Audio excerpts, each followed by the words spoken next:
Welcome to Arcade Couch, the best place to chill with your friends and get your gaming goodness every Monday. My name's Dylan Blythe. Joining me on the show this week, just a sole duo couch scenario, Ciaran Marchant. We got the small couch out today. I feel like it's going to be a more zen workplace today, you know? Like a more calm and relaxed workplace for the two of us. With no Ashley Hobley quips and bullshit. No, exactly. No aggressive tendencies. Nothing like that. So we're completely fine. We can talk about how good Game Pass is. how great Game Pass is. We can talk about, you know, the potential digital future and how more and more things that are happening in our current environment would lend itself to believe that digital games will still be released no matter about the problem physical medias. But, you know, whatever. Got something to say about that a little bit later. You just reminded me. Well, let me get something up on my phone here. Okay, I'll come back to this. Today on the show, though, more E3 shit, because fuck it, I know we said we wouldn't talk about it much, but we're going to talk we're going to talk about it at a different angle. It's literally impossible at this stage. Call of Duty Warzone got announced and then released, so I'm going to talk about my review and progress for that and what I think about it. We'll talk about a bit of Apex, because Ciaran's into that now. Talk a bit about Control, because Ciaran's finished that.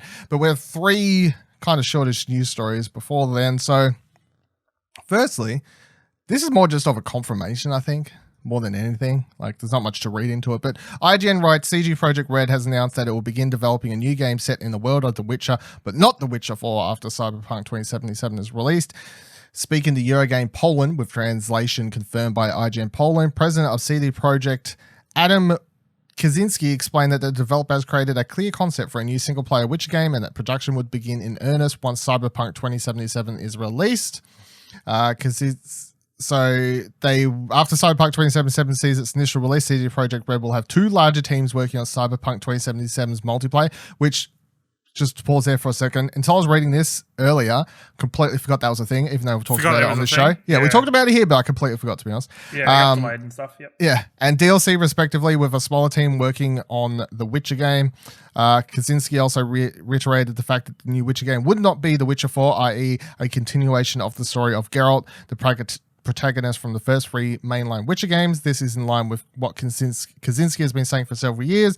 Back in 2007, he said that Geralt's story was complete, but the studio would probably return to The Witcher in some form.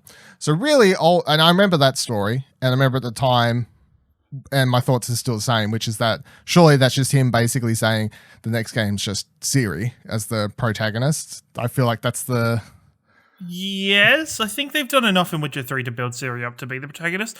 I think it's interesting that they're saying that they're not going to go with The Witcher 4 for it, because I don't think it has to have Geralt in it to be The Witcher still. I think The Witcher can then just kind of pivot to be more of a...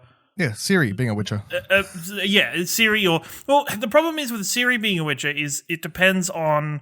It's conflicted, and I don't know... I don't think I've ever researched what the... quote-unquote canon ending of Witcher 3 is in terms of what CD Projekt Red sees, because minus pretty major spoilers for The Witcher 3's ending.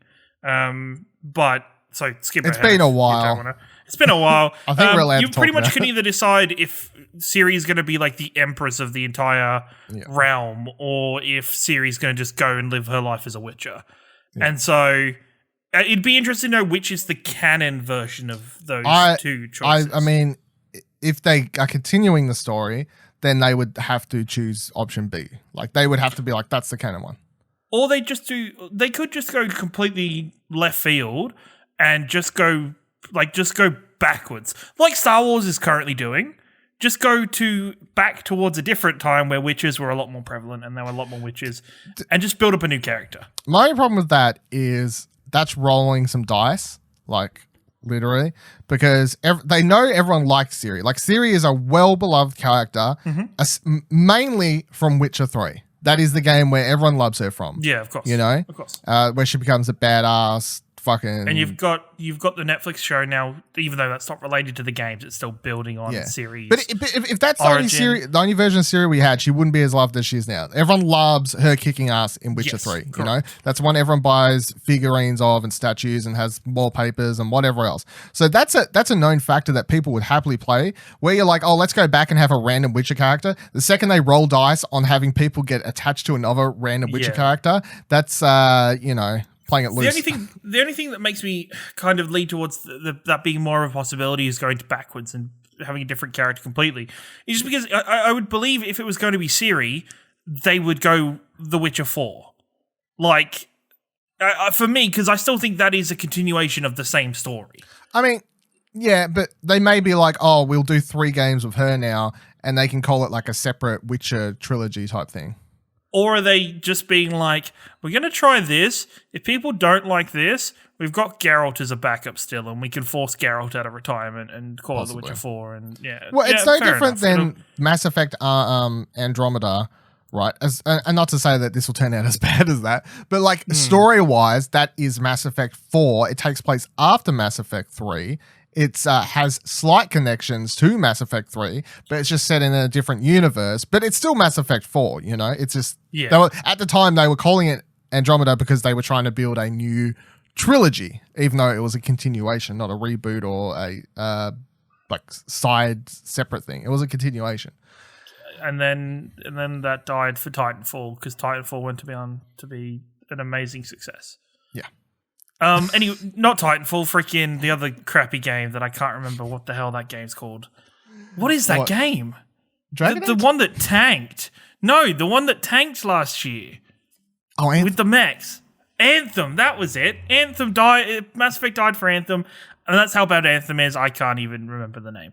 The other thing is, for this story, do you think it's supposedly, it seems to be spun in a very positive way of, don't worry, we're going to start working on The Witcher straight away after Cyberpunk's all out, and we're going to get a development team. It was just an interview where someone asked, like, what's next? It's just an interview, but I think largely from like the perception of the article, it'll be that we're going to go straight into Witcher. Isn't that... It's like 5-10 years away. It's still 5-10 years away, but then isn't it a negative thing where, you know, at the minute as we've talked about many times recently on the show, crunch and everything, isn't it better to have a perception that after you've finished a game, you're taking a break or you're kind of slowing down a little bit? I would presume they will. Like I would presume and hope that what would happen is they go gold on Cyberpunk. A lot of the team then kind of disperse onto holiday period celebration. A bunch have to stay back potentially for any day one patch that they're working on and to be around if there's any stuff majorly discovered that they need to kind of fix or whatever else. And then I feel like there would be a point where those people go on break as well. This is what usually kind of happens. And then eventually after like a month, 3 months or something, you start getting, well, probably only a month later or whatever, they have to pull everyone back in and be like, all right, we want to get the multiplayer out like next month. You know, like I don't know how far away, we don't know how far along they are on that. And then at the same time, they'll have this other team working on the DLC because they're probably going to do at least 1 or 2 expansions like they did for The Witcher, plus a bunch of 3 DLCs like they did for The Witcher because they would just pop those out every like couple weeks or whatever it was. And the team that's going to start working on The Witcher 4 is going to be like 5-6 people in a room in the corner twiddling away with story and gameplay ideas. And that's all it's going to be for like a year, is like a couple people kicking around ideas. And then when they finally finish the last DLC for Cyberpunk, they'll have a team left working on the multiplayer stuff, I guess, potentially, like constantly, you know, helping update and whatever else, the multiplayer stuff, because that's what you need to do. And then when the DLC is finally done, all those people will go, all right, time to get, we're all on getting Witcher 4 or whatever into proper gears now. But there'll be a long time where it's just people kicking around ideas. That's fair. Yeah, that's fair enough. That's kind of how it has to happen. Anyway, I'll talk about something else. So this one I thought was funny. New Tony Hawk Pro Skater game coming in 2020 according to potential leak. I don't think this is potential leak. I think this is a straight up leak and it's quite funny. But DualShockers writes, as posted on Twitter by YouTuber the Nathan NS, they shared a screenshot of Facebook post from the Def Set. The Def Set is a band. It blatantly states that a Tony Hawk game is coming this year. The post reads, just licensed 5 new songs to Tony Hawk 2020 game. You'll be hearing this shit soon. At the time of writing, it seems the band has taken the post down. So as far as I'm concerned, that's a yikes. That's basically a confirmation that a Tony Hawk game is coming in 2020, which begged the question, because as this article points out, the last like one they had was they tried to do Ride and they did a bunch of mobile games and whatever else out there. if they release a Tony Hawk game in 2020, which as far as I was said, 99.9% sure this is confirmation. It's gonna happen. Yeah. Yep. What does a Tony Hawk game in 2020 look like? Is it trying to be super serious? Is it trying to do underground again? Like, really, when developers sit down and go, we're doing a Tony Hawk game, either for the end of this generation or to release on next generation, which would be even funnier, are they still trying to do peripheral bullshit? Are they going to go for an arcade game? Because I don't think that works. They have to fold in. Finally, I think Tony Hawk has to finally fold in and go, you know what, EA and all these other games, you win. We're not copying the formula, but we are trying to do the dual analogs, flip to do tricks more serious. Does that take away from what Tony Hawk is, though? Like, I don't know. For a lot of people, Tony Hawk is that arcade skater game where you do ridiculous fucking tricks. I agree. I just don't think that could release in 2020 for new audiences. I think it could be. I think it has to capitalize on acknowledging that it's something new and that it's not just remastering Pro Skater or anything like that. I think they have to do what they did for themselves when Underground came out. Because Underground was probably one of the first attempts at reinventing what Tony Hawk was, in terms of you could start getting off your board, and there was a storyline and a campaign involved with it, and there was more kind of substance to that game other than pick your skater, pick your park, go and skate and do these random goals and objectives. Yeah, but I think skate, maybe not one, but two or three, maybe one, I can't remember. They did have a story, and they did go into the whole like. They did, but I think what is different between Tony Hawk and Skate is that Tony Hawk is more accessible. And I think it's that accessibility that separates it enough to allow it to continue to be that way. So then they can still be the mainstream quote unquote poster skate game because it's Tony Hawk. Any kid any freaking mid-20s to late 30s person is going to see a Tony Hawk game and go, yeah, I'll play Tony Hawk. I played it when I was a kid. Tony Hawk is a massive name in skating. If you're interested in skating, you're going to pick up a Tony Hawk game. I think having it widely accessible and not having it as gritty and as realistic as Skate and Sessions is apparently going to be, I think that's more important for them. I think it's important for Skate and Sessions because I think it needs to get. Can you imagine, right? How many people your and my age started skateboarding because of the Tony Hawk games? Like, there would be a large amount of people that didn't really understand skating or didn't have that passion for it until that game came out. I would say somewhat yes, but also when I started skating the most was like. So I got heavily into skateboarding later than most people. I started skating heavy in like grade 8 of high school. So I never skated as a kid. I picked up my first skateboard in high school. I never touched one. And at that time, Skate was out. So I used to practice and actually learn to understand how to do tricks while playing that game. And me and my friends, when we would literally go skate at a school as a group or something after school, would do a bunch of tricks, and then we'd go back to his house, like 5-6 of us, and we would just play Skate. So I feel like my attachment to Skate is actually higher than the Tony Hawk franchise. It definitely is. Yeah. It definitely would be. But I think Skate is a more mature title. I think. What if you make the middle ground? You make it more accessible, not as you have two modes. One that's hardcore, one that's not as hard, but it still uses the dual analog thing, but it's not like super. I think you stay away from the analog thing. So you just want X to ollie, square to do a kickflip, spam all the buttons. Yeah, I still think do something that isn't, don't let me freaking grind all the way around a freaking 900 university. loops around something. Like, don't let me just continue. Let it have that realism. Let it have the realism of skateboarding, but don't attach the main controls for this game to the analog sticks. Let it still be accessible through the control scheme. And then I also at the same time I'm like, yes, having I just the don't two think they'll different do stars. Well. I think it will be fine. I think they would do. I think like there'd be a niche audience for that, and I feel like if you want to have that sort of game and then get to that niche audience, we just talk about what you predicted for E3 last year, which was the remaster of one of the original ones. I think if you want to attach that audience, I don't think it'll be niche though. I don't think it'll be niche. You just put Tony Hawk's name massively on a poster, and people are going to buy that game. All right, let me chuck another one at you. Tony Hawk VR. That would be pretty dope. But that would be gimmicky and peripheral, and I don't think it would do well. That would be niche. That would be very niche. That would be very niche. I would be more bring expecting back the ride board. It's now hooked up to VR. You plug it in with your Wiimote. Yeah. No, I'd be more expecting of Skate and Sessions to do a VR mode than Tony Hawk to do one. Man, because those games can't afford to fucking do that. They can't afford it, but I expect them to do it, and they do it better. If Tony Hawk was to do that, it'd be gimmicky as fuck and disgusting, and it wouldn't be a good experience. I know the big question is going to be the soundtrack, of course, because that's a Tony Hawk game. In today's music world, I don't know if it's with licensing I don't know if it's and copywriting, it'll be interesting to see what lengths they go to, because the soundtracks for the original Tony Hawk games were kind of a very large part of those games. There's a lot of people that learnt about their music tastes through the music, and bands and through that game. So it'll be interesting to see if they can recapture that in 2020. Yeah. The last news story I have this week, before moving on to what we've been playing, is that Channel 7 is getting esports again.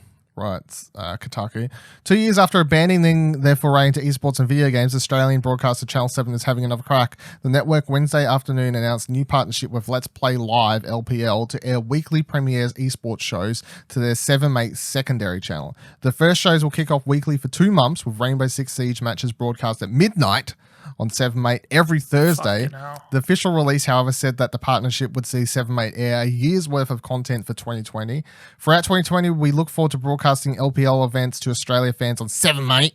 7 said in the release. The partnership comes after airing Rocket League at the end of last year, where LPL's Rocket League finals were aired on 7mate. It's also 2 years after 7 throttled plans of hosting their own esports league, which was meant to be one of the pillars of their Screenplay gaming brand. The show, however, was cancelled before the league got off the ground. So looking into it slightly, it seems, like someone in the comments here was like kind of amazed that Channel 7 could afford to do this, given they're basically on the verge of the collapse right now. And Alex Walker, the author of the story, wrote, "They're not taking any operational risk or cost. They're just offering up the time slot. LPL are the ones bearing the whole load." So it's literally just they're just basically, it'd be like if 7 just started streaming other people's like Twitch streams, kind of, I guess. No, they're not doing any work. They're just like, have a midnight slot. Fuck it. Like we'll start there and we'll work down potentially to 10 o'clock if it turns out all right. It's a midnight slot. I also think this is incredibly ill-timed. Not because of choice. Like they probably didn't really. It was just probably already in the works for months. It's like everything in the world at the moment. But at the minute in the world, esports is currently having a rough time with everything. Everything's having a rough time. Everything's having a rough time, but everything's being cancelled. You've got the Overwatch League, who's doing their first home and away season, and it has had to cancel the next 2 months worth of events because you can't have those mass gatherings. But I think this is home match. It depends how it's stuff. done. You know what I mean? Like, what do you officially call that? It depends if it's like studio produced, where it's just like a studio, or if they're just doing it if they're just doing it over the internet, as in like teams are in their own houses, and then that will not do well. That'll go horribly. They need to have the teams in a studio on TV. I think it's probably just that, but it's not like an actual league where there's audience members or anything like that. No, but even then, having the audience there or having people there, and it's part of gathering and traveling, it's just going to put a lot of kind of, as with everything at the moment. I don't think it's going to be a lot of restrictions. I'd have to look into it, but I'm like, and I don't spend too long on this because, coronavirus stuff, every fucking thing. But when it comes down to that factor of it, and the reason they're cancelling a lot of, NBA cancelled, and they're cancelling all the esports because they're traveling and everyone being in the same room and all this sort of stuff. I feel like if it's a league set up where, for example, let's say one team's in Melbourne and they have a setup, they go to a Melbourne location and the team's all there and they have officially sanctioned coach a referee watching that no one does anything dodgy, right? So you have potentially like 6 people there, like 7, 8, if there's people on the tech side, and then people in Perth are doing the same sort of thing. I think that's fine, and you don't have all no one's traveling. You know what I mean? Like it's still done over the internet. The reason that struggles in itself is because of Australian internet. Yeah, I understand that, and I know it's not. It's not perfect, but I'm saying it's not even. Yeah, I understand you're going to be working with the restrictions, but I think just that overall makes it suffer so badly. Especially if you're then having server issues in games. That's not something that happens in AFL or a normal physical sport. You don't have lag. There is no such thing as lag.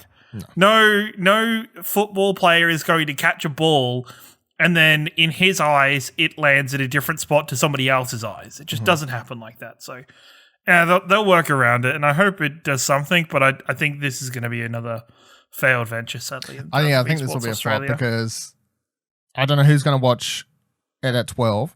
And also, I don't understand, like, the target audience is just watching it Twitch. It's also meaning that the events will not be happening at 12. These will be pre-recorded. Pre-recorded, and anybody who cares would have watched either watched it live or they have the full VODs to go through. Probably. Yeah. That's whatever they want. Like it's whenever they talk about this, I don't really understand, because I think from an aspect where I feel like if they came at it and were like, well, look, we're chucking it in this time slot, we're going to fucking go for it for like a couple months, and we're not aiming to show this to mainly people who already watch a lot of esports. We're trying to attract new audiences. But when you chuck it at a 12 p.m. slot, it's like, well, anyone who cares about watching fucking Rainbow Six esports is already watching it on Twitch, or YouTube or where have you. Yeah, exactly. So why are they tuning into 7 mate at midnight unless they're at grandma's house on the weekend who doesn't have internet, and they're like, oh, fuck, I have to watch 7 mate. You're not really attracting a new audience. No, not that time slot. Not at that time slot. On that channel? You're not getting... Like, either you're getting, like, people who are working, like, a night shift, or somebody who's stuck in, like, an A&E at a hospital. Yeah, and they've only got, like, the TV they can flick it on in the background or something like that. Yeah, you're not... It's just... it's a really weird time slot to be in. It is. It's quite weird.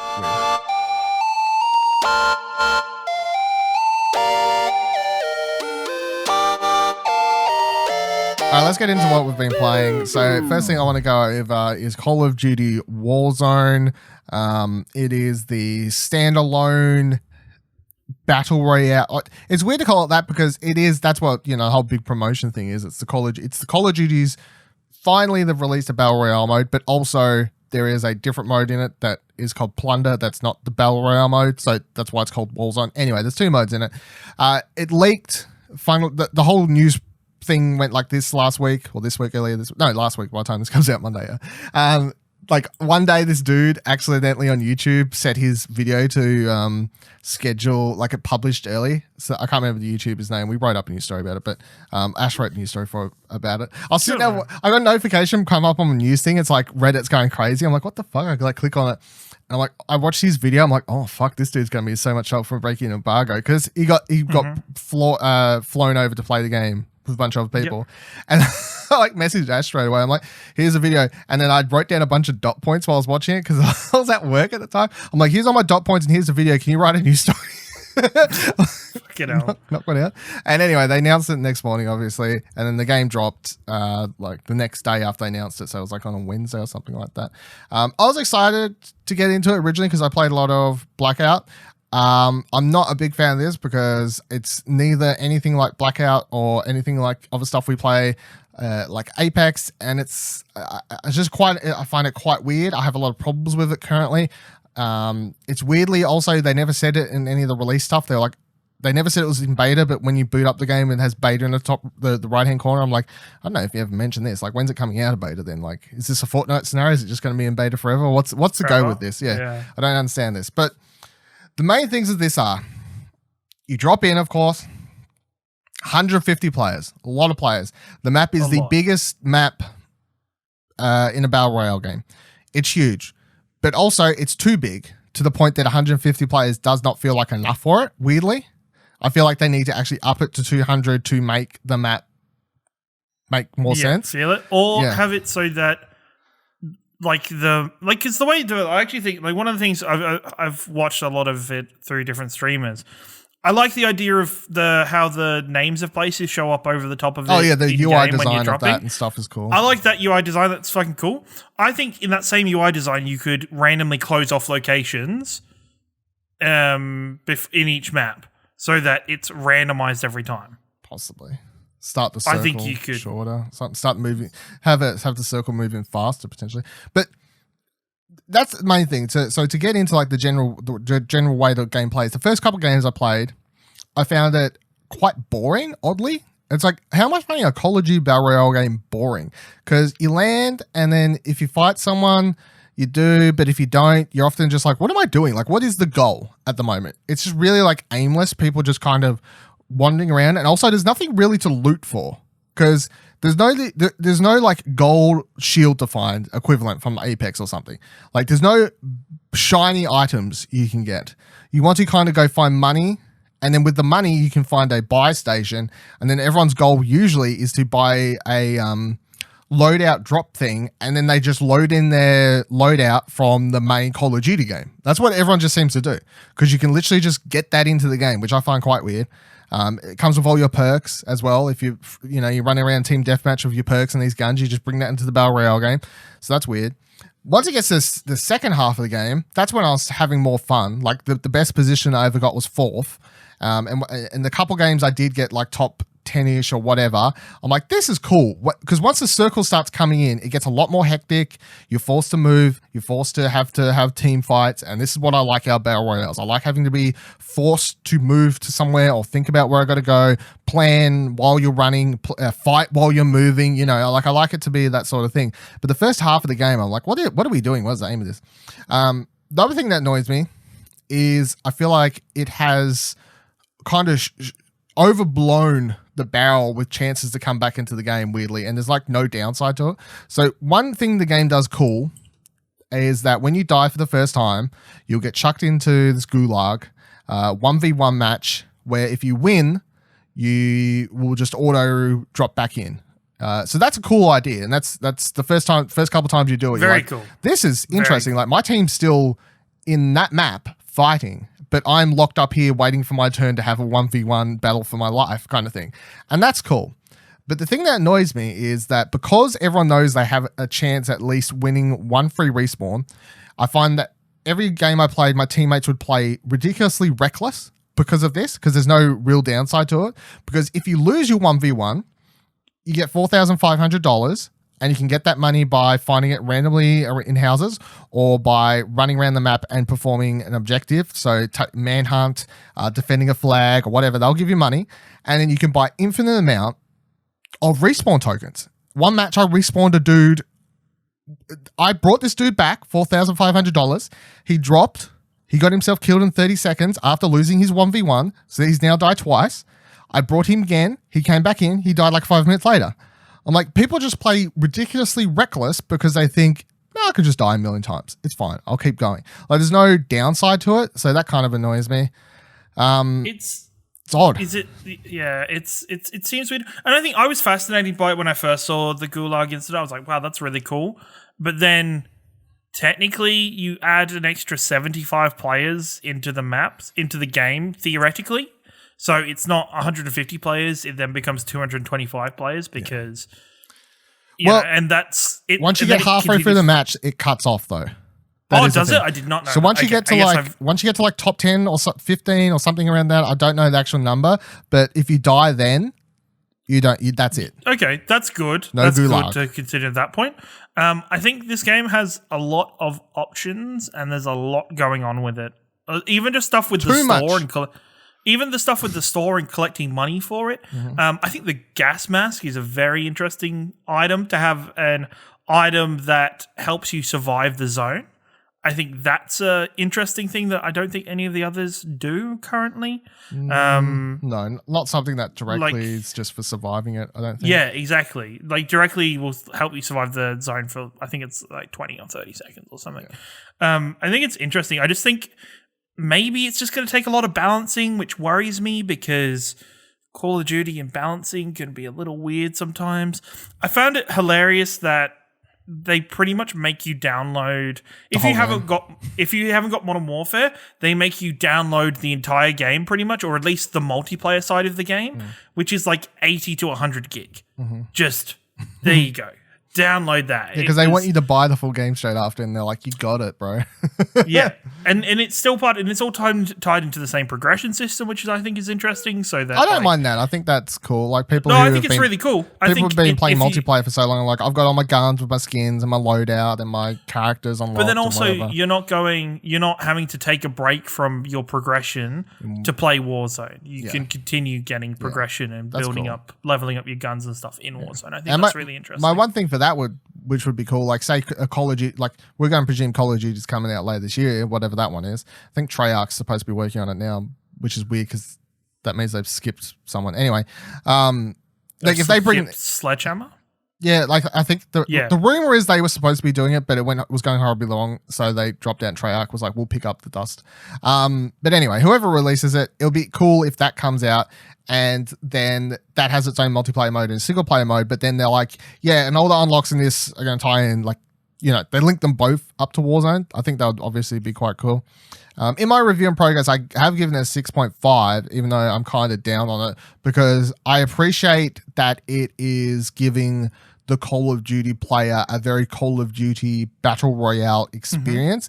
I'm just willing to admit that that's not really what I want. And I'm kind of trying to separate from my like legit criticism that I think needs to be fixed, not just for my own personal taste, but also things I just think would make more sense. Like my number one thing, like, you know how I was saying, like they lock up the gulag, like top 10, top 15, move that shit way back. Move that back. So like first 10 minutes or something. I don't know. Like that should be a thing to assist with the thing that everybody fucking hates about Battle Royale games is that when you instantly drop into a map you die straight away. Yep. Have that to cover that player base. Yep. And so to give people a chance to not just be punished for having an unlucky spawn drop or just to do that and then take that away. Maybe the first 5 or so minutes. I was going to say like 10 minutes. You drop in, there's a time up the top where it says like gulag shuts in 10 minutes and the countdown starts automatically. Yeah. So and just have that. Yeah. So then you still only get one try in the gulag within that 10 minutes. That doesn't take away. It doesn't change.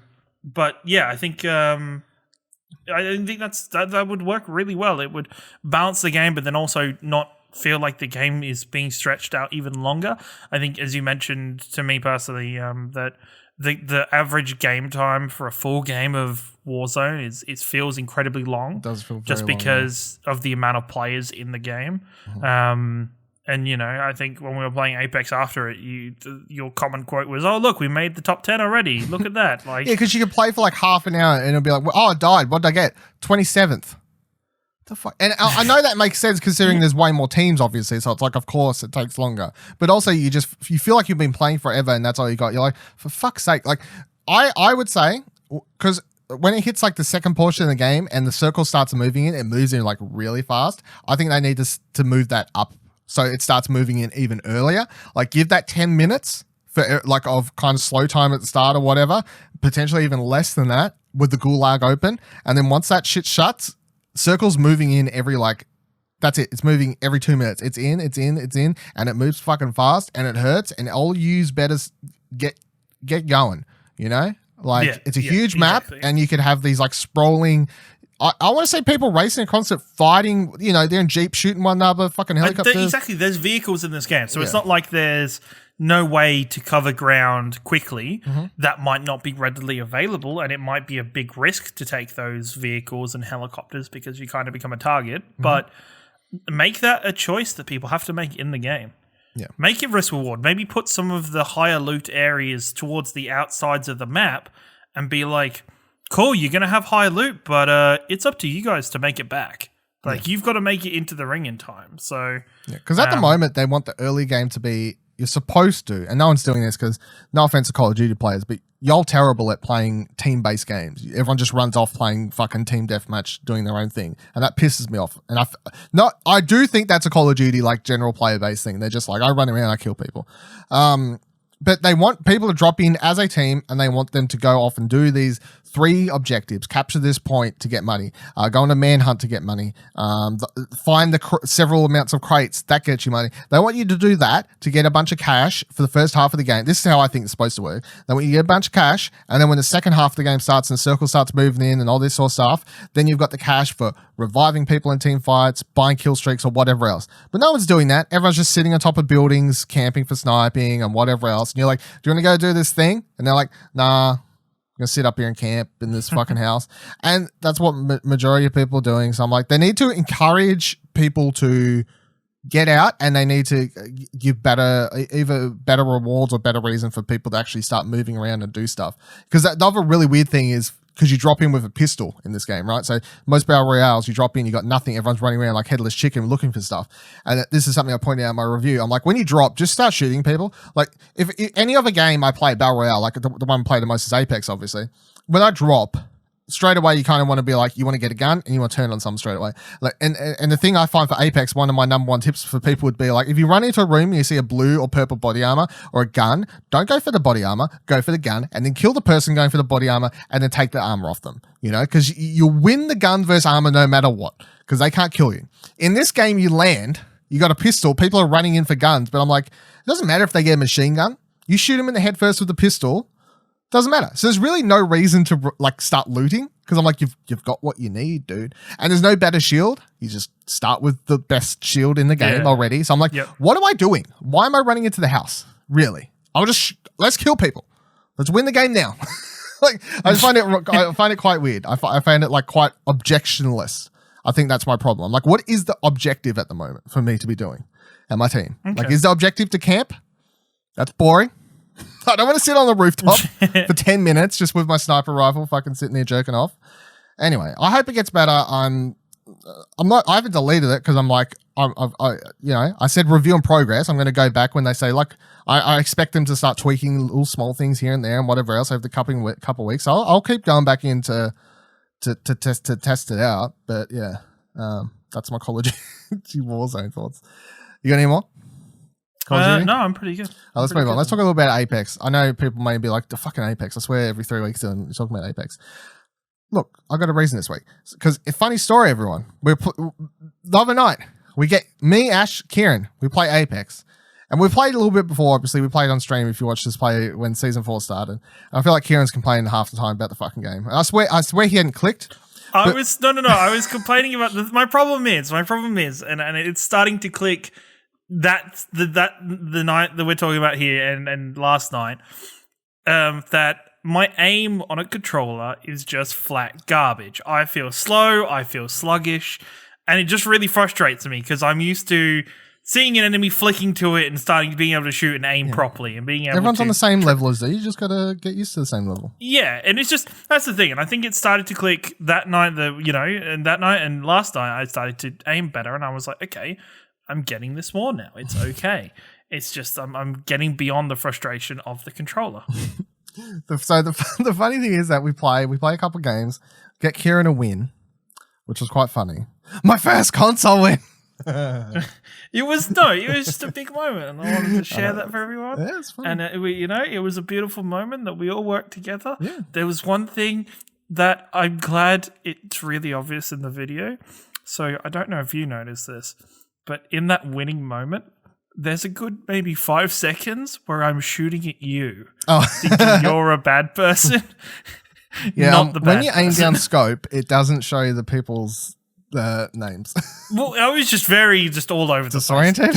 It was, and just like my, I had that adrenaline rush, I had that kick in of just, let's go. We're gonna win. We can do this. We can do this. So I want to ask, because I think everyone should know by now, Apex is my favorite battle royale by far, and I feel like the reasons I love it so much is because everything the opposite of Call of Duty to me. I know what I'm supposed to be doing. I feel like it encourages. Not only encourages teamwork, but is reliant on teamwork. It has team composition. It has a bunch of great characters. I think the game's improved tenfold, not by gameplay, but by overall like what they're doing with the game since release. Like they now have a Battle Pass that's not shit. The first one they released was trash. They now have one that actually gives you like decent stuff and like has a bunch of skins and whatever else, which is what people want from them. They're now doing events in the game all the time, like every couple weeks or whatever. They're like, here's a thing, here's stuff for free. Let's do stuff. Keep playing the game. They fucking change the map all the time now. They have a story going on in the background where they're like, here's this giant thing in the middle of the map. At the end of the season, this is going to blow up and whatever else if you care about that. And it's the only Battle Royale that I personally believe has any right to be an esport. The only one I think actually can have a competitive nature to it. And I think that's the reason I like it, because I'm like, this one's fair. This one actually has tactics and things you can get down to. And I feel like a lot of that comes from my like league background, where I'm like, I enjoy this because I enjoy the fact that I can run into a team battle and be like, oh, I got to watch out for this person's ultimate. And like, he used his ability, I'll run in now. You know, like I can think about this stuff. And it's not just, shooty, bang, bang, like boring. It's not complete RNG. It's not about who luckily fell into the right spot with the right guns. Yeah. It's a little bit about that, but you can make up for it. I mean, that's just the genre. At times, it's just, exactly. It's just battle royales in general. Yeah. But you still have a really successful kind of push for it and development for it that I still think is really fun. Like, I really enjoy the character system. I think the fact that there hasn't been more character-based battle royales yet is kind of mind-boggling. I guess people think it's hard to balance, maybe, from the outset. It's possibly, but Apex does it so well and so interesting that even with bringing new characters out, it doesn't seem to throw off anything completely. It just seems to... And they've reworked some of them already. Yeah, so. They've reworked some of them already. I think it's got a nice balance of guns. I like that they actively are balancing that game. They're changing things, like changing the ammo types or altering things. I think from when I'm playing it now, it seems more... You're more likely to... There's more ways to get the top-end stuff. Like, there's more ways to get the higher-end kind of loot. There is now. They've changed heaps since release. Yeah. So, I'm really enjoying it. Like, even last night, Dylan was playing... We had a full group, but I was like, screw it, I'm just going to play by myself. And...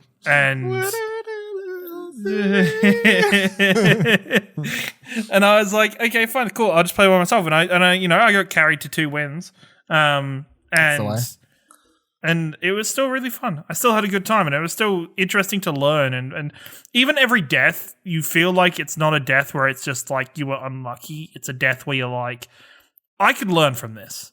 Like you can learn from your decisions that you made in that spot, that you can try and make better ones next time. Or, okay, I shouldn't have gone for that really greedy execution melee kill there. I should have. I feel like I don't know why I bothered, but I think I annoy the other 2 people I constantly play with, because if I die and we lose the match, I automatically just start speaking out loud and being like, I reckon if I used my ultimate earlier and went out thing, I should have been aware that person was there. You know, like I just start like but automatically. That's your brain. And I have the same thing where it's like you just try to dissect what happened and how you can be better.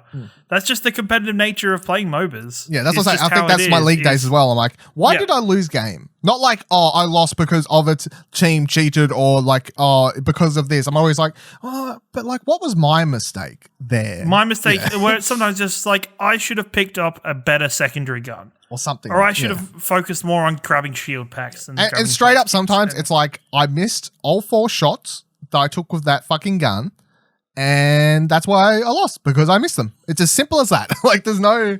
Yeah, I had the wrong gun out when I ran into a small room. For some reason, I had a sniper rifle out and not my secondary mid-range weapon. Yeah, exactly. It's just how it rolls, and I think Apex does it really well. I was thinking it's interesting that you was liking it so much, because I feel like obviously back in the day when PUBG came out, was playing that a little bit on PC or whatever. But I don't feel like you've like got heavy into a battle royale since. Or like really played much of any since then. Well, I don't think I've just playing Overwatch all the time, I guess. Maybe that was the problem. Yeah, but then also, I think for me, the Battle Royale... You got burned. You used to hate him. You used to play on early late nights all the time. I used to hate him, and I have this real dislike for Battle Royales, where PUBG, it was just that thing where for me, up until recently with Apex, I never felt like... I'd always feel like there would just be these large portions of games where I'd be like... You would gather stuff and you wouldn't run into anybody, and then you die randomly run into somebody, like, fuck's sake. And you die randomly, and it's like, what the fuck was the point of this like last 20 minutes? And then you'd go, fuck it, I'm gonna keep dropping in the populated areas, and then it's like, I don't want to feel like I'm forced to drop somewhere to make something happen. Mm-hmm. Where I think with Apex, there is that times where you're still like, okay, if I drop here, there's definitely going to be more people here. But I still think there's more things happening in minute-to-minute gameplay than there is in PUBG. Used to be the worst of it because there was PUBGs where, and I think we had it on Twitch once where like Dylan and me sat in a room in the middle of the circle for like 15 minutes. Yeah, did nothing. Yeah. And then, So boring. the first people that turned up killed us. Yeah, so boring. And we were in like, Apex, if you land in a place where there's nothing, like you're like, but you want to. You're like, I want to land here. I want time to loot. I want 5 minutes to myself. But then when you finally walk out and you look at the map and you're like, okay, like I can literally see people fighting over there. You know, let's go kill them. Like, you don't have to think about it. There's still more happening, and there's still stuff like, okay, let's go towards where the vault is and just double check nobody's got into the vault room yet, and maybe we could try and kill them while they're doing that, or stuff like that. There's objectives and there's things to play around, and even with having different characters, you're like, okay, cool, we can hunker down while our male Sombra puts out his little drone and scans the area and stuff for people. Yeah. I can't remember his name. I don't. Oh no, Bloodhound. No, it's not Bloodhound. It's No? the tech dude with the drone that like flies around. Ashley plays him. Yeah, I can't remember It's his like name. probably the one character that I don't know. I think I know the rest of the characters' names. It's just his. I can't remember his name actually either. But Crypto. Is it Crypto? yeah, that's it. Crypto. That's it. There you go. Boom. I do remember. So yeah, I think there's a lot more in the game to do and to play and to keep me interested. So yes, very good. Let's talk about Control. So you've finished Control today, Yeah. as of recording. Yeah. Um, like a couple hours. Explosion Network second, I believe. I think it was Death Stranding and then I Control. think it was second last year. So Explosion Network's number 2 game of last year. Finally got around to playing it. So I want to talk to you a little bit about it because I was a really big fan of it, but also it's weird as fuck and hard to understand the story. But also, my first question is going to be this, because I said to this when you started. Better Jedi feeling than Jedi Fallen Order. To a point, yes. There was like one like minor thing I had with one of the abilities that really started to annoy me towards the end of the game that really bugged me. But other than that, I think I had a problem with you can fly by the end of the game. You can not That's fly, not a spoiler. It's in the levitate. trailers, so Yeah, it's in the trailer. You can levitate by the end of the game. Yeah. But the thing that really shits me is that if you fall off a map, there's no way of saving yourself. no, you can't go straight Because you have to have some ground to like propel yourself off to start the levitation, and it would shit me so much. Are you talking about the like, last fight where you just fall off? the last 2 fights, I like fell off the map like multiple times. Like I was about to say, I've got a I lot fell of off the problems. map in the last fight a couple times. I've got a lot of problems with the last two, like the last 2 sections. Oh, of we the don't need to talk game about it. The last really- fight's shit. Like, full stop. The last fight and the fight before the last fight are both shit. They're generally pretty But shit. that's just because, and it's my only like gritty annoyance with this game. The rest of the game I really, really love is the checkpoint system in this game is really frustrating. Yeah, it's weird. because they were like, let's do Dark Souls, but not. Let's just have the system where you go back to a camp, kind of. Yeah, it marks you back to the last kind of fast travel point on the point you last were at. And sometimes that means you're having to do a fucking large run before you go back to the boss. You keep fucking up every time. Yep. Or, there's the last fights, there are just, you get to the point, the last couple sections of the game, you get, it just starts becoming more about fighting waves and waves of bad guys. Uh-huh. And there's so many times you can just fuck up one wave at the very end and then you have to do every wave again. Yep. And I think I stopped doing the last battle and went and got food earlier because I was like, I'm just getting frustrated now. It's just annoying. Don't me. worry, that last one frustrated me too because I was like, this is just a bit But shit. other than that, I really like the game itself. I really enjoyed the story of the game, even though the story is fucking batshit Yeah, I was about to say, crazy and all do over you the think you place. would have an understanding? And if you have an understanding, look, let me ask I this think- for people listening who are like, I still don't know what the control is.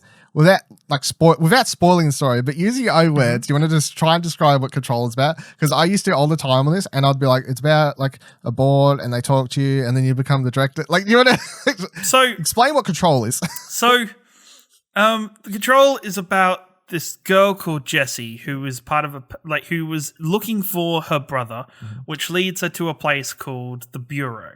Yep. And when you enter the Bureau, you find out that it is a very supernatural organization. You're not supposed to be able to find it. And you find that this chairman or the CEO of this bureau has just committed suicide. Director, that's the word, thank you. Has just committed suicide. You pick up his gun and you go through the process and you become the new director for this place. And it's about you solving what's happened in this bureau because the place is completely empty until you start finding bits and pieces and fighting supernatural beings. And it's about your character's character growth of finding themselves after they've been through in a weird situation. I think and trying it's to really find hard your brother to describe. is, I guess and trying to find your brother. That's the main plot for like majority game, I guess. Yeah, and I think it's really interesting if you then, you know what, you could wackily say to somebody, hey, so I went and talked to somebody and then I went and started a boss fight with a fridge. Yep. And then after starting the boss fight with the fridge, I came out and I had to walk through a jail cell full of clocks everywhere. Yeah. Which is why when you messaged me and was like, fuck the fridge, I was like, that's a hilarious screenshot just to post. It is, because it's a very random thing. And that fridge was very annoying as a boss fight. But I think overall, I was still very confused when I finished this game. As Dylan had already warned me, this game ends rather abruptly. Yeah. Its later half is kind of hampered by not fully explaining itself and also by just becoming like its kind of core gameplay kind of deteriorates a little bit, where it kind of wants to rest on the fact that you're supposed to be super strong and super powerful now. I think, but overall, I actually went after I finished and after I've got some side missions and stuff to do and clean up, and I've realized it, as I said to Dylan the other day, it's got a really easy platinum that's pretty straightforward to achieve. So I think I'm just going to wipe out the platinum in the next day or two. Yeah, I was looking at trophies. You'll be right. I'm like 75% through, and everything else to do is like just kind of normal stuff. Yeah. I think the game is really fun. It does, at the end of the game, it does rest on the fact that you're being supernatural. I think towards the end of the game, I kind of just stopped using the gun. Like the gun that you get that's supposed to be a very focal point of the story, I kind of stopped using because it wasn't as strong as just lobbing bits of concrete at people. Oh yeah, that's the most. Yeah, but you can. I basically was using that as my main weapon as well by the end, and then the gun was my secondary fire. So fire something, shoot off a shot with like the sniper variant of it, and or the charge shot or something, and then just go back to throwing shit until my your stamina or equivalent or whatever it is, for that stuff would recharge. I did realize quickly because after I finished, I went and I was listening to stuff while I was doing stuff around the house of just like a couple review discussions or spoiler discussions of the game that people were having after the game was released, like GameSpot and a couple other places. And I soon realized I had a far better understanding of what the hell happened in this game than most people did, especially in like media personalities, because they were like misquoting stuff and unsure about a lot of things. And I'm like, no, this is this. And this is why this happened.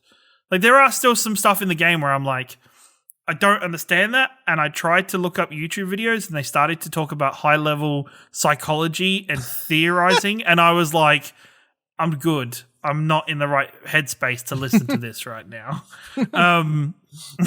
It's a really weird game. And I think I even remember I read the synopsis of this game, like the basic kind of outline of what the game was about on like Wikipedia or like somewhere like months and months ago when I was trying to find out what Control was. And even that does not explain what happens in this game. It's one of those things where if you read that, it'll turn you off playing it. I feel.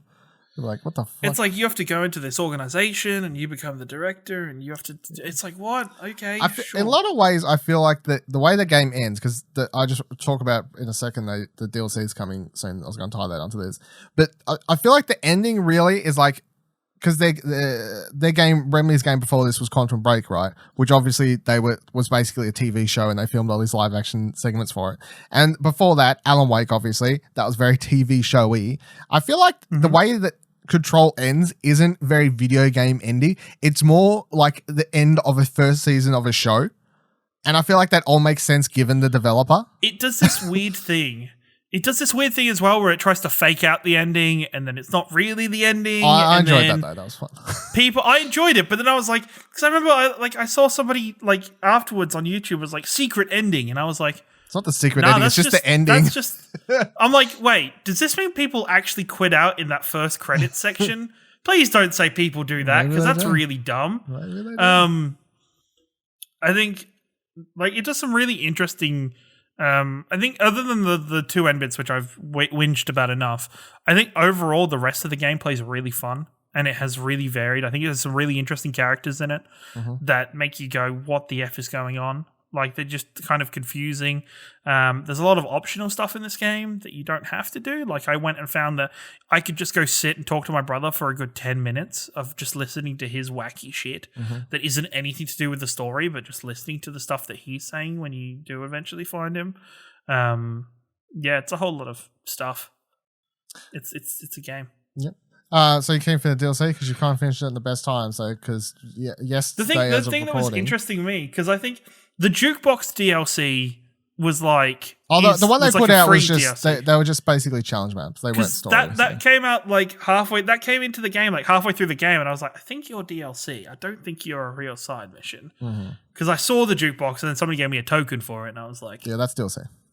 Yeah, I'm like, yeah, that seems familiar as DLC. Yeah. But yeah, the DLC is coming soon for Control. Yep. So they put out a trailer for it yesterday. Well, a short 21-second trailer for it. It's coming out March 26th. It's called The Foundations. This is the first actual expansion for the game. And all it teases is it just shows a broom with a bunch of husks floating in the sky as per usual, but it seems undergroundy. And then you just hear Jesse saying that Marshall's gone missing because Marshall goes missing. One of the characters randomly, like halfway through the game, she kind of just disappears. So she's like, peace. I've got to go look for something. I don't trust anybody else to look at it. Peace out, yo. I enjoy how they've tied this out all together because I remember when I finished the game, I read an article by someone trying to figure out a bunch of the wrapped up stuff, and they said that they went exploring everywhere in the game trying to find Marshall and Kate because they thought maybe they were hidden in a secret room in the game, but it turns out it was just like they were like, Marshall's going to disappear now, and then that's the first expansion. You're going to try and find Marshall. But I enjoy the fact that someone like spent so long trying to find if it was an Easter egg, if you could find them later in the game, which is not. It's not like that's an unrealistic thing to think. But this game has a lot of hidden stuff, or just like the fact that in this game. You could, if you weren't paying attention to side quests, you could miss out on like 3 or 4 of the game's main abilities just because you didn't. Like, I think I randomly, one point, I saw a light and I was like, that's going to be something. And I walked down to it and I got an ability because of it. I didn't have a quest to do it. That's the Metroidvania type aspect of it, I feel. Like, there's lots of that sort of stuff. And also, I don't feel like this is a spoiler at this stage to say because there's 1,000,001 articles about it. And it was the thing that blew my mind the first time I played it. And obviously, because I played it for review, this is prior to release. So I was like, when can I talk about this? Which was that it's basically Alan Wake 2, but like the game isn't about Alan Wake, but Alan Wake's in the game. There's literally, I don't mean an Easter egg. That's the thing that blew my mind.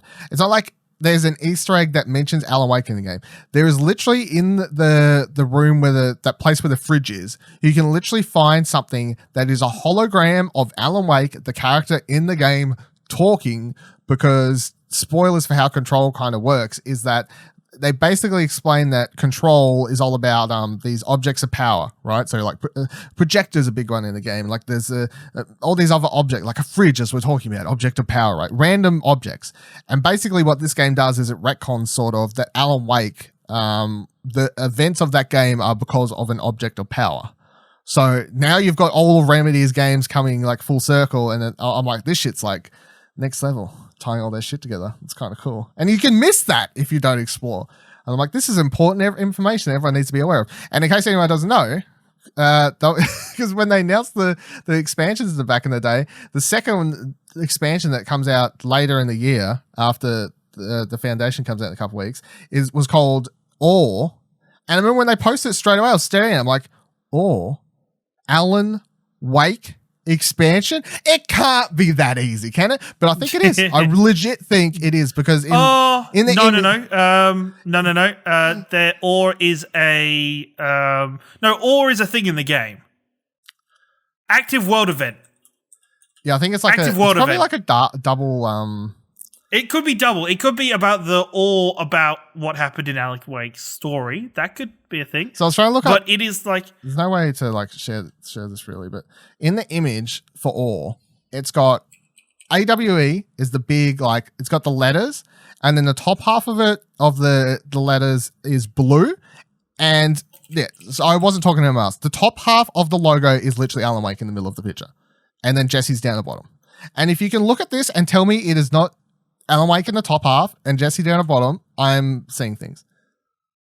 There's no way. It'll be a double thing. It'll be Alan Wake, but then it'll also be about an active world event. Yeah, which is his active world event. Yeah, it'll be about his thing. Yeah. No. So that's just cool to me. I love how they're tying all their games together. That's one of my favorite things about it, I think. So that's cool.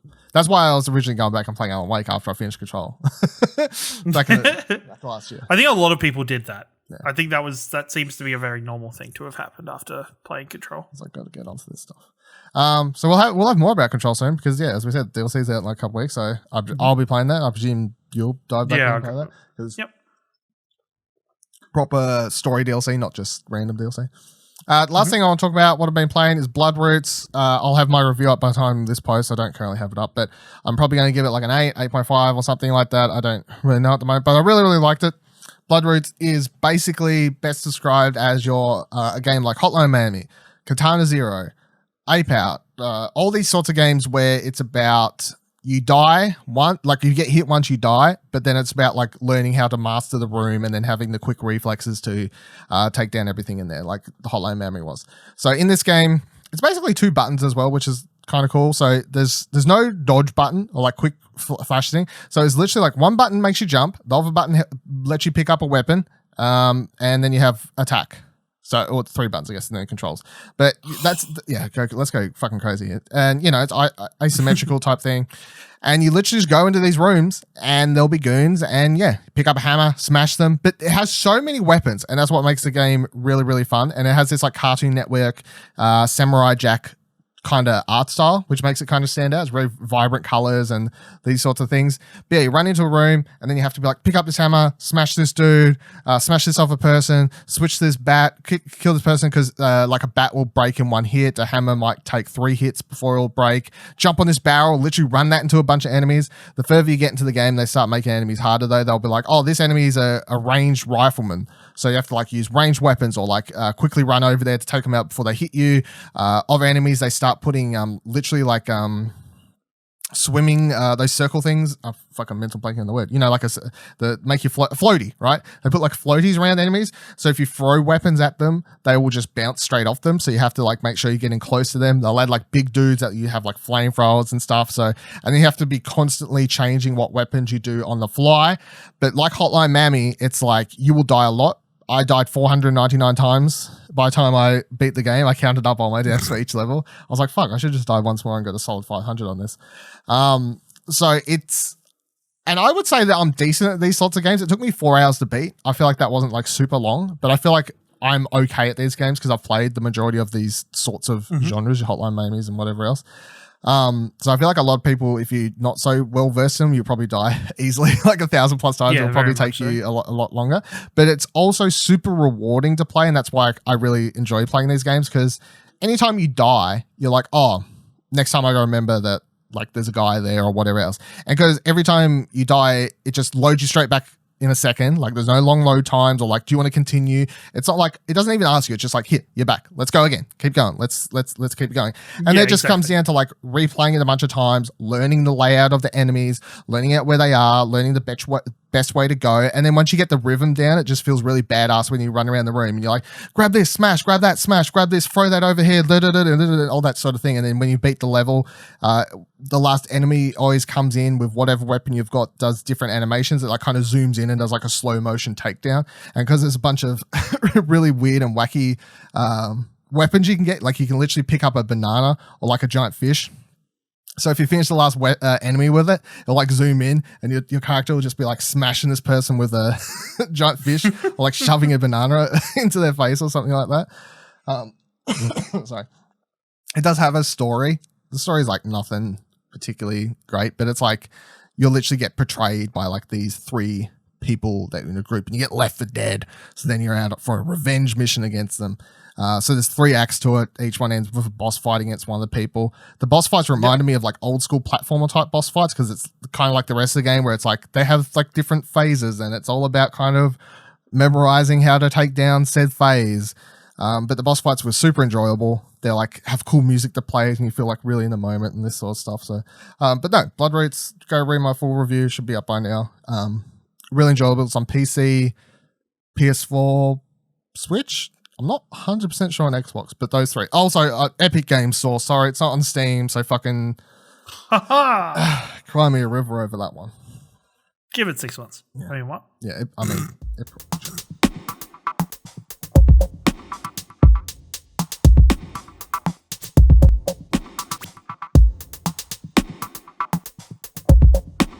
All right, let's talk a little bit about E3. As we wait, what? Yeah, I know. We weren't going to talk about E3. Well, I want to talk about the cancelling, because we talked a bunch about that and what it means and all that sort of stuff last week, right? Lo and behold, after we recorded last week, it was cancelled. So E3 is now cancelled. We don't need to spend long on that. But what I want to talk on is like the aftermath of this, which is what happened, which is that a bunch of places have basically said that they will be continuing to do something like a live stream event, or like a digital event, or something like that. So I want to go over all the people that are doing this. And then the other thing that we potentially might miss out on now, because E3 isn't happening. That was a Kotaku scoop. But so I'm going to update this article I've put on explosionnetwork.com throughout the rest of you, so I can keep track of them all, not only for myself, but anyone else that's interested. So the link to that will be in the show description, of course. But so the first one that came out was Microsoft.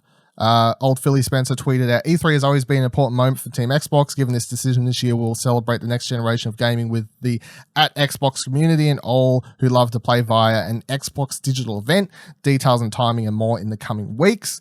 I would presume that the fact that they're like detail and timing coming in the coming weeks means that they probably were planning for the worst case scenario, and were already kind of had a bunch of people in the background sort of planning for this in case they needed to do it, and now they need to do it. So I think that's what's going to happen there.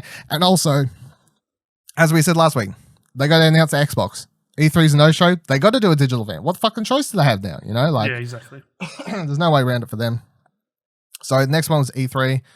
E3 Ubisoft. Sorry, I'm just fucking. I was going to say E3 is going to do an E3 thing. Yeah. They tweeted out the health and well-being of our teams, players, and partners is our top priority. So while we're disappointed, we fully support the ESA's decision to cancel E3 2020. E3 is and will continue to be a moment where we come together as a community and share our love for games. We're exploring other options for digital experience that will allow us to share the exciting news we've planned. Stay tuned for more.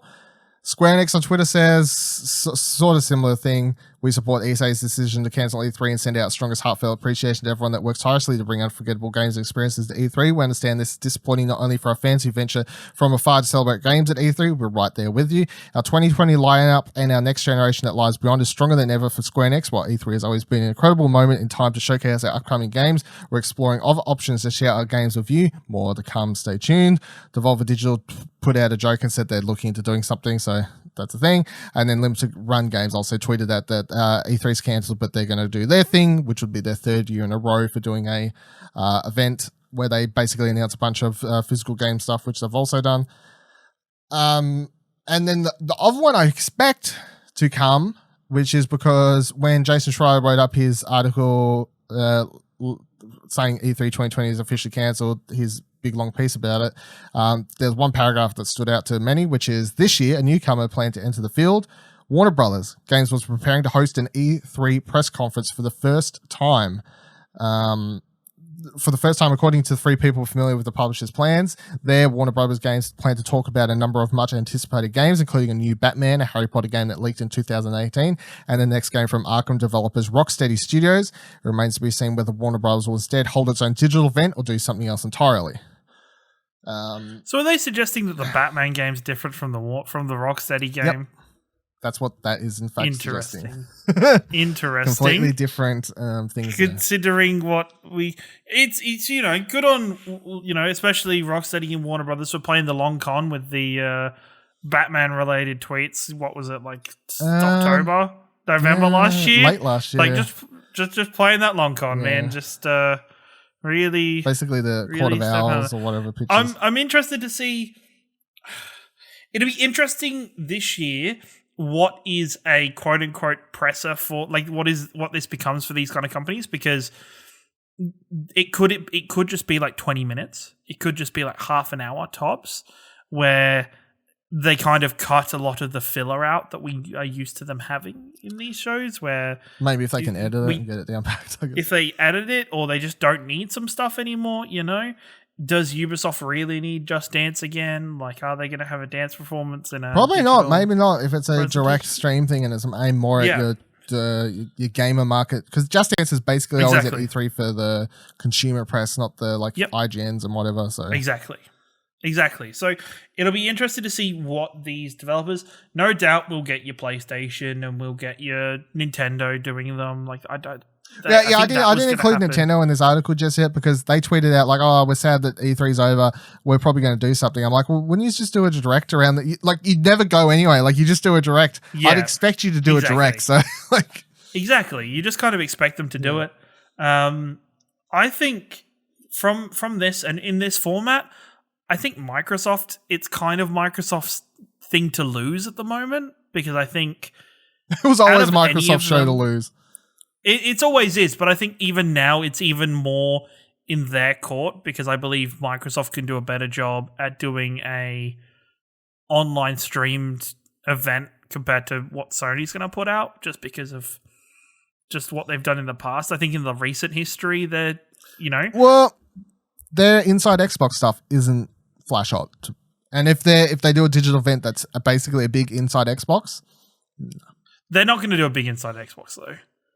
I would still expect them to be something very similar to their normal stage show, just not at E3 and not in front of an audience. Like, it'll just be something with, like, you'll get, you know, Big Daddy Phil Spencer just walking out there strutting his stuff. Like, it'll still be of the same similar kind of thing. So my thing with all of this, and because I expect more to come, like, so say if Microsoft is like, yeah, we're doing one June this day, Ubisoft announces they're doing one June this day. So everyone, basically, what it will come down to is that for us and basically every other YouTuber, podcast, streamer that literally nothing changes. Absolutely nothing will fucking change. We'll be doing live reacts or whatever you do usually, or just writing news stories or fucking whatever, and it'll be like E3 still on, because that's all we ever do. And I'm not saying this as a positive. I'm just saying, like, it's a factual thing. For us, as I've said with, you know, I think Jason Detrier put out tweets after it saying, look, it isn't the tragedy of E3 being cancelled isn't the consumer side of things. Yep. It's the media person getting one-on-one chances to talk to developers. It's the lunchtime meetings that we don't know about, deals that we don't know about that happens between smaller developers. And like we've already discussed. It's all the stuff I was saying about GDC. Yeah. Again, basically. Yeah, exactly. It's when a PlayStation and Xbox are going to get the chance to go out and talk to these smaller devs about their games and find out more about them and to pick everything up. So yeah, it's more their loss and how that affects the and I had someone else point out gaming industry. I had someone else, like, rightfully so, point out, like, you know, every year E3 is a massive event, and there's heaps of massive events in LA, of course, but E3 is this massive event amongst many massive events that also support hotels, restaurants. Like, they would all 100%. Look at their money and be like, well, E3, we get a boom at Christmas time. You know, they would have like boom periods, right? Yes, exactly. It's the same as PAX Australia's on. GGEs would be like, we make $1 billion here. That affords us to have like January, February as dead periods because we make so much over the PAX weekend kind of thing. Yeah. So they would have similar things. So, like, the ramifications of E3 being cancelled, because I feel like we're critical of E3 here, but I would never say that I'm shitting on E3. Like, I'm a hater. No, definitely. I'm critical of it because they are like anything else, and I'm allowed to be critical of it because they've done a lot of fucked up shit, right? They leaked a bunch of details. There's no need to play around it, but I never wanted E3 to die because it's a gaming staple, so it's going to be really weird. However, I just wanted to point out the thing. For us, when E3 rolls around, quote unquote E3, fake E3 or whatever we end up with, and we're sitting here and we're fucking talking about Microsoft streams, Ubisoft streams, Square Enix streams, Devolver streams, Limited Run streams, Nintendo probably does a direct, Warner Brothers potentially doing their thing. Fuck, if Sony comes out and they're like, you know what? Since you ain't doing E3, we'll actually just do a fucking we'll do a live stream as well. You know, we'll chuck our hat back into the game since we don't have to actually go there. We'll be like, well, E3's not on, but it's bigger than last year because Sony's back, kind of thing. Exactly. It won't affect us at all. It's going to affect all these people that we never, you know, think about really every other year because usually all the conferences are on before the show actually opens, and we do all that stuff and we talk about all that, and then when the show floor opens, we're like, okay, E3's over. Well, it's not. It's just started. Except for it's just started. Even before that, there's like the Judges Week the week before where there's just small parts members of media and selected people there to go and have a look at all the games and everything. Like it's a lot bigger than people who are just sat at home tuning in for conferences really realize. Yeah. And I wanted to make sure to cover that to get that on the podcast in case like any stuff. I couldn't remember what we said last week and if it came across. No. And even just to branch out from that, even with like all of our talk about digital only and I'm very outspoken about wanting the world to be like digital first. And I know, you know, it's a very realistic thing that does affect people's jobs. It does affect brick and mortar stores but it's just my opinion and how I see the world going. But it doesn't mean that I want people to lose their jobs. Yeah. So you know, it's kind of sad, but it's not that kind of it. We got it's what's happening, and of course it'll just be interesting to see what else gets announced, what else happens. You know, like more details come out to this stuff in the next couple of weeks, and what everyone's going to plan on doing. I'm really intrigued. It's quite it's obviously a weird year. But E3 not being around kind of makes it even weirder because I cannot think of there's not been a year that I've been ever since I got super interested in video games, you know, like to the point where I started paying attention to stuff when I was in high school or whatever, that there hasn't been an E3 on, you know. I've watched E3 every year since high school. So it's really quite weird for it not to be one. Anyway, that's what we're dealing with, I guess. Did you need to verbally destroy Ashley Hobley about a point about digital only sales as we talked about at the start of the show, or did you have a point for that? Digital only sales, I do have something saying. I don't think it's destroying Ashley Hobley though. I don't know if you've looked at. Damn it! I don't think you've looked at numbers. I have. I do know that poll was definitely in the way of physical. So last week, the delay. as we recorded the show, or while was it? No, it was recording Platt. I can't even remember now. Anyway, it was it was from recording Arcade. Yeah, it was Couch. It says hashtag Arcade we tweeted it. Question of the week: if coronavirus caused Sony to push the release of physical copies of The Last of Us 2, would they release the digital version only on the original release date or move it to the same time as the physical copies? And the final results with 31 votes were 48% released digitally first, 52% released both together. I think that's far closer than I expected. Yeah. It is actually because and even at one point I was very surprised, and even though it's the point that I favor, I was surprised at one point that it was winning. That digital only was winning by enough, because understanding our audience base and the people that we have listened to our podcast generally, we do have a lot of people that enjoy physical media, enjoy that, and I understand that connection there. And I think Buddy Watson, friend of the show, made some really, really solid points about why it's a bad thing if physical media isn't released at the same time. I admire those points. I still think you're wrong, but as I said to Ciaran the other day, you're allowed to go, you, sir, have some very good points, and I do like them. However, I still don't agree with you. Like, that's how you can have a civil internet debate with someone. Exactly. And I think it'll be more and more interesting as the year proceeds. Yeah. Because if the thing especially because we were talking about The Last of Us, I think was the main game we were talking about for digital for Last of Us physical it was, release. But the thing is, it doesn't just affect The Last of Us, it also affects Ghost of Tsushima as well. So it's like, okay, we'll see. It'll be interesting though. I will definitely be smug if it happens in my favor, though. I'm not going to lie about that. It's not even what I wanted, but I was on your side because I was like, if it come down to it, like if they were like, fuck, might have to like push the physical release by 2 weeks and just release it digitally first. Now, I don't know, for whatever reason, I just thought they would just be like, you know what? I just think I think it's like, so they're not like completely in the bad, I suppose. So it's like we're still trying to stick. If you to delay it, all the people who pre-order it digitally will spit the goo. Yeah, because it's like, what do we wait? Like, if you delay it, and like that's the thing where everybody's like, oh, well, for the physical people, everybody's physical missing out. It's like, but then it's the opposite. You're also slapping the face of people who want to be digital and want to adopt their PlayStation Store, and you know, we're talking about a freak scenario, really, but. A very freak scenario. In my mind, if they suddenly they couldn't get the physical copies for like 2 weeks or something, and they're like, "Fuck, what do we do? Do we delay the digital? If you delay the digital, if they put out a tweet and they were like, "Hey, we can't get the physical copies for 2 weeks, so we decided to just delay it for everything," guarantee a bunch of digital people would be like, "Well, this is fucking bullshit. How about we can just get it now? Because I've already pre-ordered it. I've taken time off work, and then you're delaying it because you can't get it, you know, all this sort of thing." Or you just get the digital people to have it, and then you only have one side complaining, or you have both sides complaining.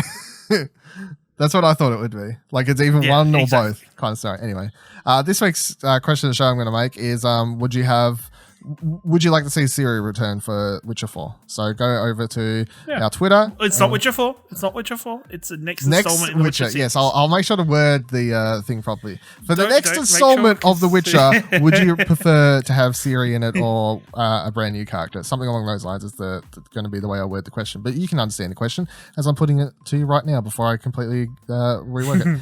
You can head over and find all of our Twitters by heading to explosionnetwork.com/Twitter. And you can also let us know the answer to a question if you'd like to by emailing mail@explosionnetwork.com with the subject line Arcade Couch. We'll talk about that next week. We'll see you here, same time, same couch. Bye. Is it though? No, you can't do it. It doesn't work. Damn it.